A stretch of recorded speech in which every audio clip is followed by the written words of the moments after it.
story about myself. I grew up in a suburb called Triggs Beach. I wish I was there right now, if I'm honest.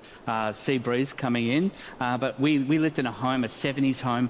It was right near the ocean. You know, you'd go to sleep and you could actually hear the waves crashing on the shore. It was a beautiful house to grow up in. One of those 70s homes that have like that slate, you know, that stone slate over the fireplace, which back then I think was a cheap alternative. Now it's super trendy and everyone's got it, right, in their 70s home. We had this big TV. And for those of you who are really old, it was a CRT TV, and you used to have to go along. Can you believe this? You used to walk up to it and press the button, a big clunky button, clunk clunk, to turn it on.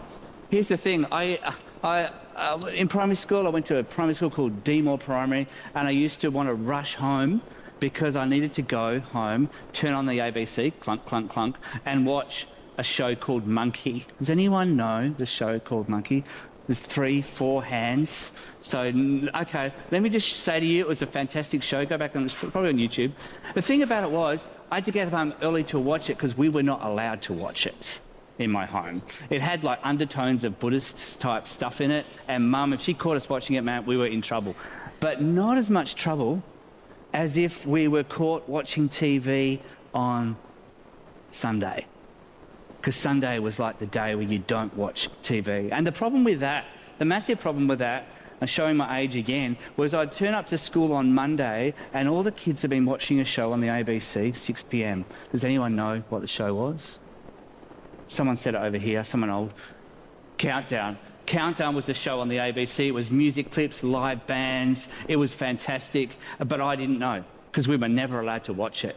So you get to school on Monday and all the kids would be talking about Countdown, the band they watched, and us Edwards family, or me in particular, we were different because we didn't know even what they were talking about. You know, you try to pretend, you know, that you knew what they were talking about, but you didn't. Here's the funny thing, right? Growing up, Dad was a massive Perth Demons Football Club waffle team fan. And so what happened was, as we grow up, they started to show the games on what day, can you guess? Sunday.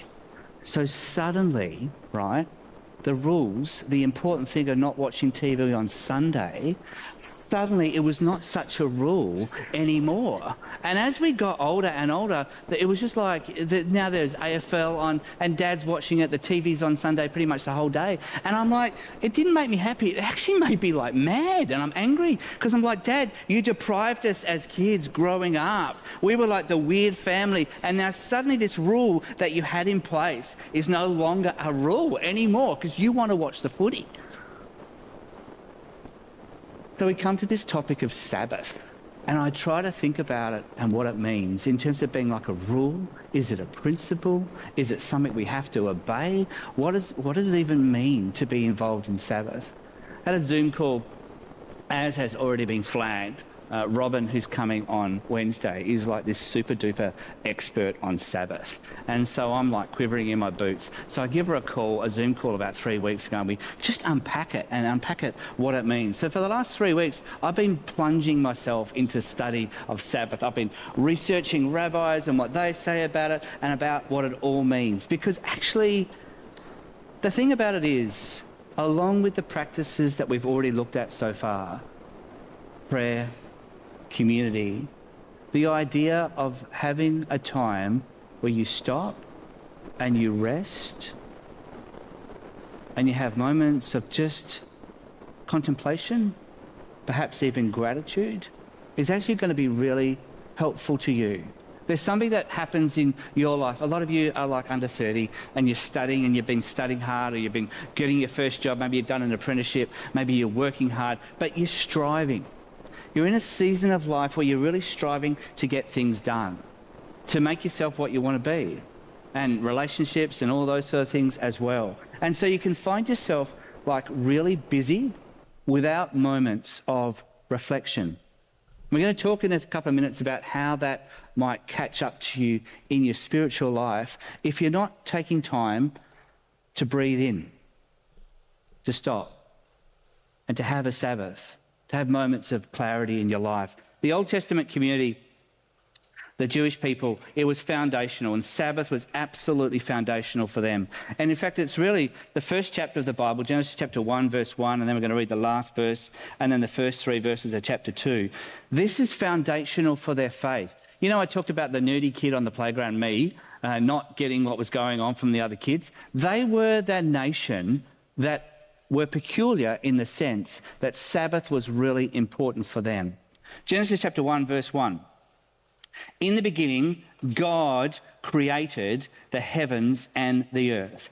However you think he did it, however long you think it took him to take, and they are discussions like Alan talked about on Wednesday that we can talk about, the Bible makes it really clear that it was God who created the world. He made the universe. And it was work.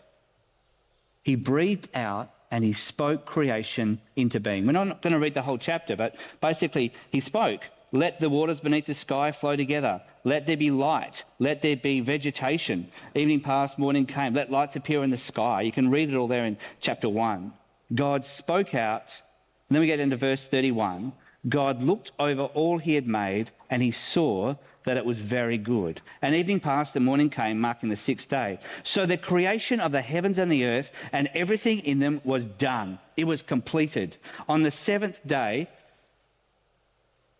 just stop down, let's just slow down here for a minute. On the 7th day, God completed his work of creation.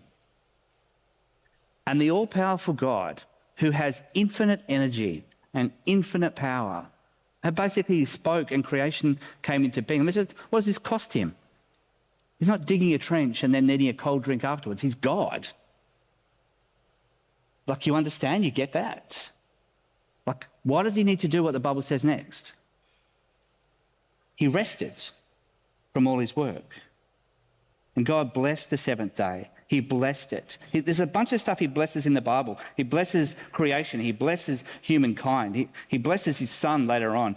He blessed the 7th day. He declared it holy. Holy means that it's set apart because it was a day he rested from all his work of creation.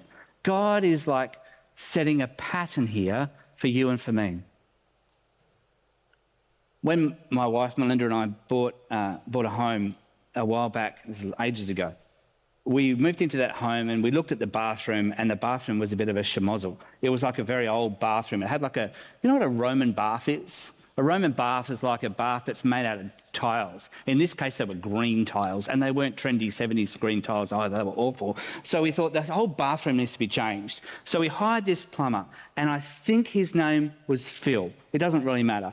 But he came in, he smashed that bath out. He bought it. My wife Melinda found these beautiful old granny tiles and the Federation sort of, border tiles that go around the edge. And we put in a spa bath, and we found this beautiful French cabinet, and he put that in. He smashed out the work. And I reckon it took him 6 days. It's a good thing for our story that he did. So he smashed out the bathroom, put the tiles in, did the work, and he did a really good job. He cleans up, grabs all his tools, goes back to his van out the front, and I think that's it, he's gone, Phil's done. But then he comes back inside, and I'm thinking, what, is he handing me the invoice? Is he handing me the bill? What's going on here? He says, hey, Mark, this is a true story. Mark, come with me. So I went with him, we stood in the doorway, and he said, let's just look at what I've done. Let's just look at my work. And we did. He just stood, you know some tradies come in and just smash it in, smash it out. This guy wasn't like that. He took pride in it, and he'd done a really good job. He just sat back and he just looked, hey, Mark, let's look at all my work. And that's what we did. And we appreciated the work that he'd done. We stopped, we rested for a moment, and we reflected on his work. That's what God did. He stopped, reflected on his work. And, the idea behind this is that God stopped talking. And that whole idea of Sabbath is that he actually took a breath in. Shabbat is the word. Sabbath is the word. And one of the meanings of it is that you breathe in. So for 6 days, he breathed out. He spoke. Creation came into being. It was a creative act. It was a beautiful act. But then on the 7th day, he breathes in. He stops. he relaxes, and he blessed the seventh day. Later on, as the Israelites go on in their history, we find that Sabbath is included in the list of the Ten Commandments. And I wonder if you've ever thought about how important Sabbath is and was to the Israelite people. Think about the Ten Commandments, right? I'm not going to ask you to name them all. Some guy in some weird video does that, right? I'm not talking about that. But there's 10 commandments. You could probably name some of them. Do not kill. Do not covet. Do not lie. You must not murder. You must not commit adultery. You must not steal. You shall have no other gods but me. There's a very interesting thing that happens in the 10 commandments when we get to the Sabbath. The writer that writes this gives probably as much words to the Sabbath commandment as he does to any other, in fact, a lot more to the Sabbath than he does to any of the other 10 commandments. You can have a look yourself. He gives a lot of words to, you shall not make for yourself any idol of any kind. But then we get to the Sabbath and he talks about it a lot.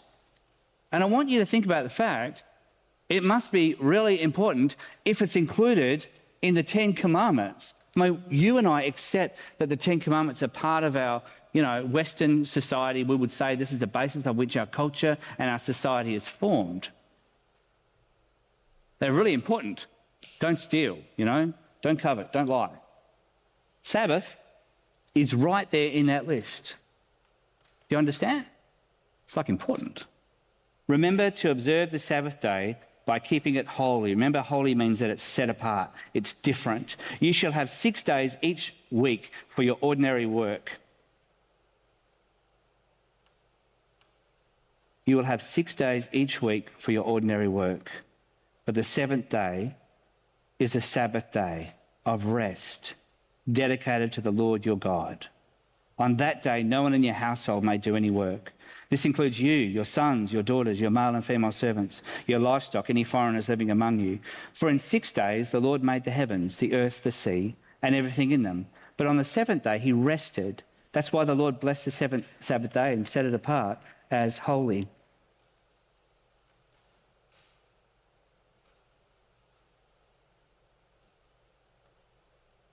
It's an important rule. It's an important principle for the people in that time. I wonder what it means for you, and I wonder what it means for us. I want to share with you something which I do share a lot, and I share it a lot because I really want you to understand. Pastor Lauren talked about prayer, and she talked about needing to find a way for prayer that works for you, and I really resonated with that. Because how you might find yourself praying may very well be different to how I do. And what works for you in terms of prayer is going to be different than what might work for me. I've been reading the Bible and since the start of early last year. And I know I've said this before, but it bears repeating. What works for me and what has been working for me is actually to not have too high expectations of myself. So I read a chapter a day. And sometimes that's really difficult. And I'll be honest with you, if I'm reading through a chapter of names, I'll say, hey, God, give me a break. I'm going to the next chapter, all right? So I'm not, it's not a blanket sort of really tight law, but for me, it's really helped just to read one chapter a day because it helps me to know I've done it, but also to try and get the most out of that chapter. So I've finally finished, thank you, I've finally finished 2 Chronicles. You got 1 Kings, 2 Kings, 1 Chronicles, 2 Chronicles, and you're like, man, is this the same story I read like a month ago? What's going on with that, right? But you finally get to the end, and there's the thing about Kings and Chronicles is there's this rhythm to it. So one king comes along and he's a good king. And you know what he does? He reinstitutes Sabbath, and he reinstitutes worship. And he chucks out all the idols. And he says, right, come back for the feasts, come back for the festivals, come back for Sabbath, come back to the temple. Let's get rid of all the high places. Then another joker comes along and he's like, no, we're going back to the other ways, and we're gonna not worship on the Sabbath. We're going to do all this. We're going to do all that. And God, they get punished, and then they repent and they say sorry, and they start doing the right thing again, and God comes back and blesses them again. And you wonder why they continue this pattern of stupidity, really. generation after generation through 1 Kings and 2 Chronicles. And one of the most beautiful things about the story for me is when they build the temple. And it's like the high point of the story, I think. Solomon builds a temple. There's this beautiful gold and there's these basins and these articles. And, this temple is beautiful and the people are worshipping there and the presence of God comes down. It's just amazing what happens. We get almost to the end of Chronicles. And this is the chapter I read this week. And that's it. God's done. And the people are taken off to Babylon. The articles of gold are all gone. The basins are all gone. They take apart the temple brick by brick. And the people are gone. They take it off to captivity. And this is what it says. Because they were meant to leave the land to have a rest as well as the people. And it's so interesting to me. In 2 Chronicles chapter 36, verse 21, so the message of the Lord spoken through Jeremiah was fulfilled. Jeremiah the prophet had told them, this is going to happen, this is going to happen. And this is what the Bible says. The land finally enjoyed its Sabbath rest. The land finally enjoyed its Sabbath rest. Lying desolate until the 70 years were fulfilled, just as the prophet had said. Here's the thing about never taking a rest. Here's the thing about never taking a breath out. And the problems that you and I have in the society that we live in is that we are never switched off. We're never disconnected. Our stupid phones that we love remind us of, Microsoft Teams and messages and texts and all these other sort of things. And we find ourselves caught up in this cycle where we never take a breath. And the point about that verse in Chronicles is eventually, if you're never taking a breath, it will catch up with you and it will find you out. And it's not the way God has for us. And here's the thing, for many of you, you're striving and you're struggling, and you're trying to, make your way. Having a principle where you're actually taking rest, even if you're strong, even if you're young, even if you can just push through and you don't have to stop, having this principle in your life will help you for all your life and for all your generations. And if if and when you start to hit 40 and above, you might find you've worked and your mind has been so consumed by work for that whole time that you get to that point and you sit back and you say, well, what was all that about? I've never taken a moment to stop, to rest, to reflect, to look at what I've done and just to have a moment of just breathing in and resting. And the thing about the Sabbath is it's a gift. It's a beautiful gift to you and to me. How does it affect us today? How does it affect us as, New Testament Christians? What do we do with it? Well, probably one of the most well-known pieces of scripture is found in the Gospel of Mark. And it's a beautiful story. I want you to imagine this story. Maybe the day is not as hot as what it is today, but the disciples and Jesus find themselves walking through some grain fields. In Mark chapter 2, verse 23, let me just give you a bit of context before we even look at the scripture. Here's the thing, right? The Pharisees and the religious leaders of the day have built up such a framework around the Sabbath. They had the opposite problem to maybe what you and I have, in that they were so strict about it that they turned it into a burden for the people. And it was a burden for them. And it's demonstrated in this piece of scripture. One Sabbath day, as Jesus was walking through some grain fields, his disciples began breaking off heads of grain to eat.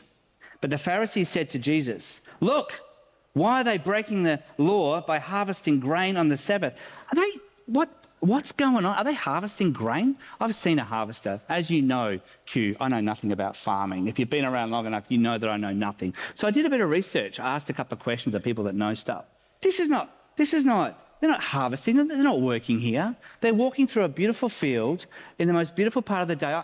I'm imagining they're going through the field, the sun's sort of coming down, there's a light breeze. They've had a beautiful day together, Jesus and all his mates. They're walking through the field, they're picking the grains off the thing and they're chewing on them. I asked a farmer this week, because it's always interested me, what the heck? Do you actually pull off the grains? And the person I asked said, it was Riley. He said to me, yeah, you do. And particularly if they're green, you can pull the heads off and you can chew on them, and they're sort of nutty and sort of tasty. I think I never knew that.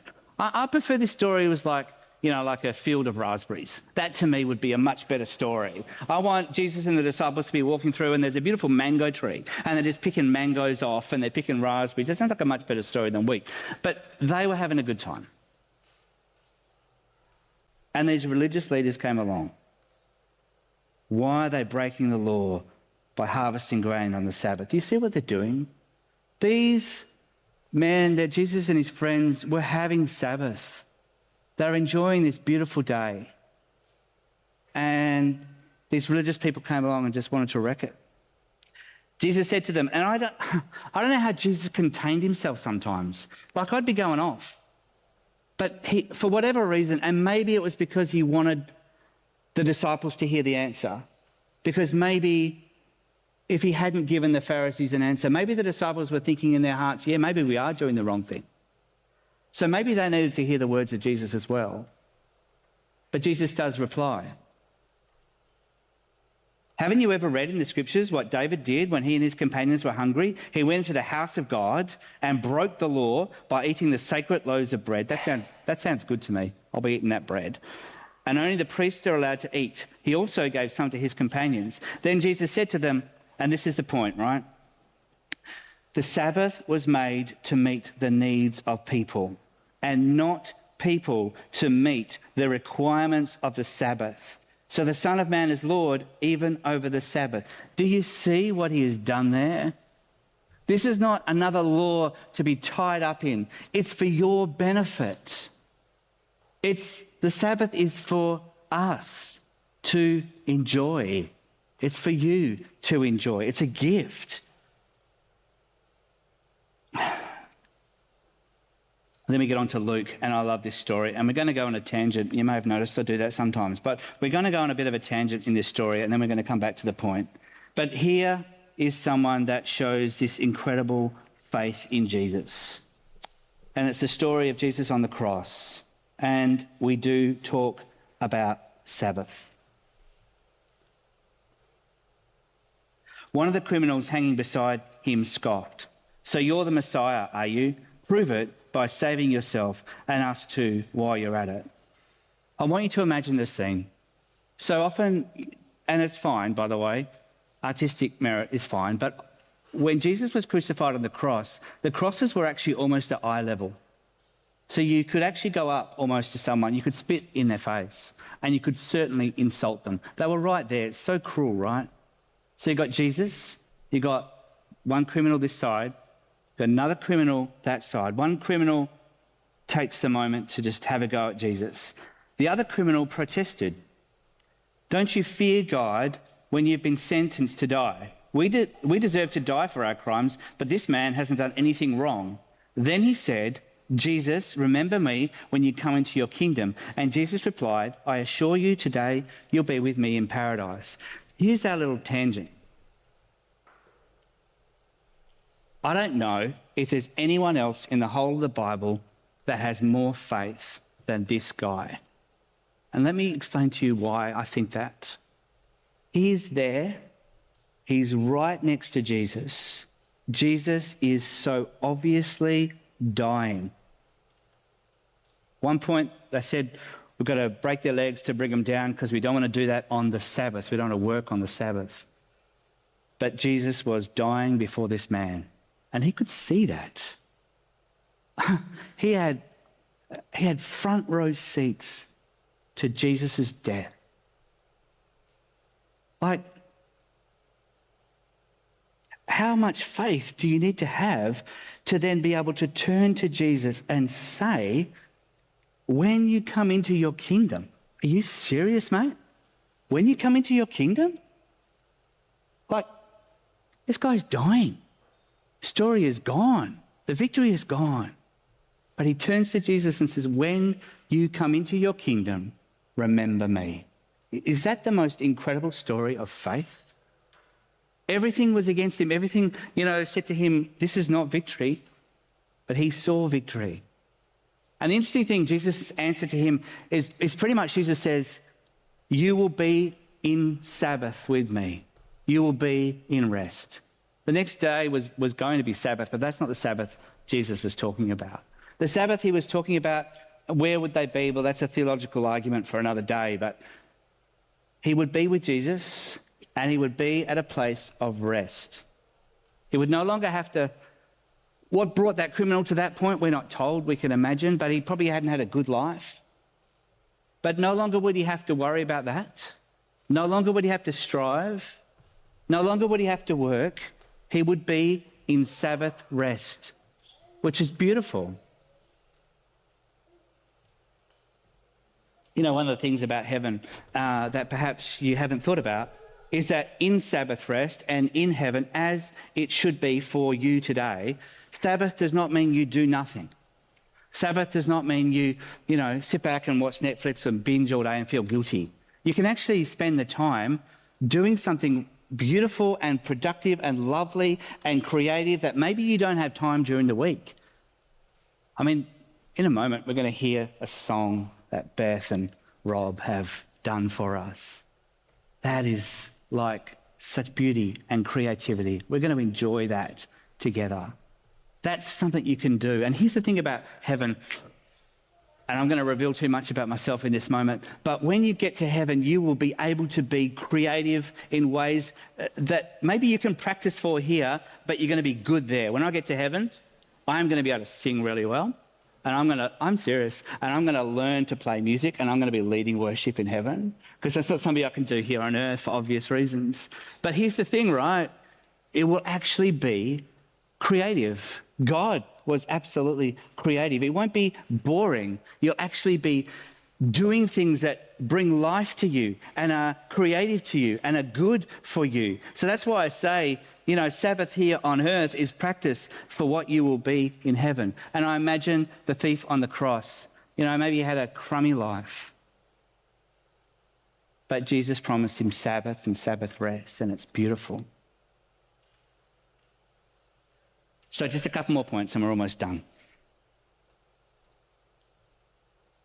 If you believe that God knows best, if you are going to say to me, God does actually know best, what that means is that you don't know best.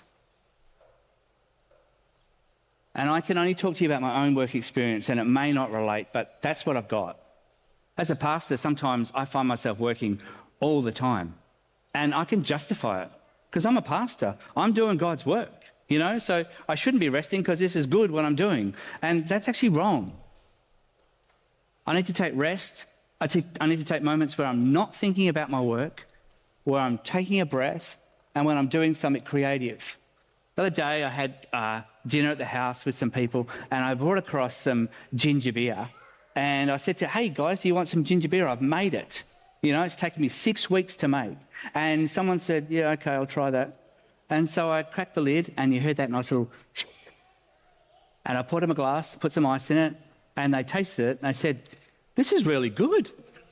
This is really, have I sound surprised? That's the tone I'm going for. And I'm like, why are you so surprised? Like, I have spent ages figuring out how to make really good ginger beer. That is a good use of my Sabbath. I don't know what it is for you, but it's best for you, and God has made it really clear that it's best for you, that you take moments to breathe in, to rest. What do you do?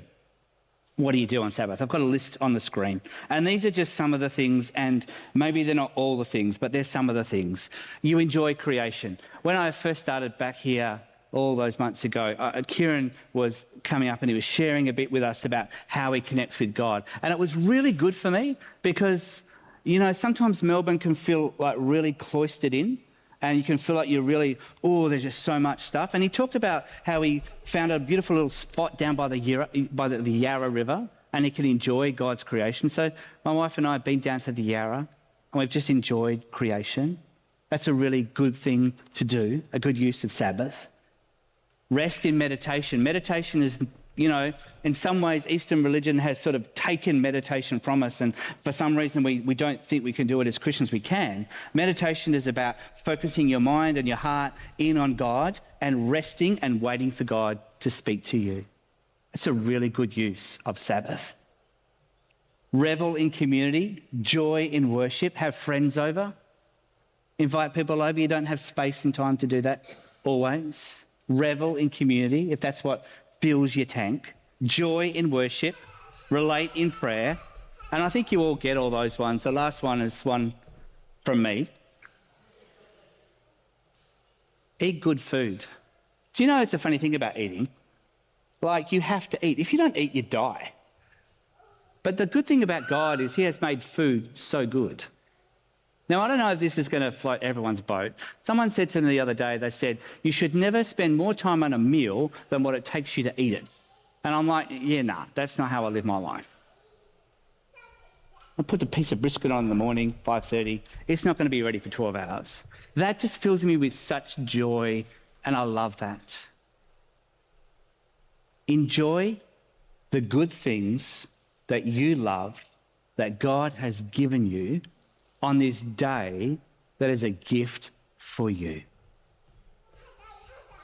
I've asked Miriam to come forward, and she's going to, as she does, the band's going to come, and she's going to give us a reading, some poetry, and the next few moments, following after Miriam, Rob and Beth are going to play us a song as well. So just ask that you really enjoy this next little part.